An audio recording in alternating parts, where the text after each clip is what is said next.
Listen, anak, what's wrong with the picture?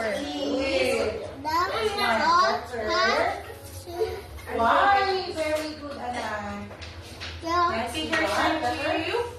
See. The car has square wheels. Anak, it's okay po. Okay lang kung magkamali. Pa-prompt po ni teacher. The car has square wheels. What should be there?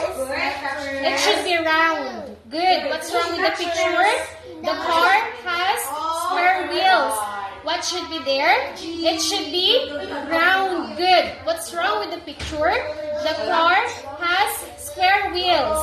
What should be there? It should be round. Good. What's wrong with the picture? The car has square wheels. What should be there? It should be round. Good. Look here. What's wrong with the picture?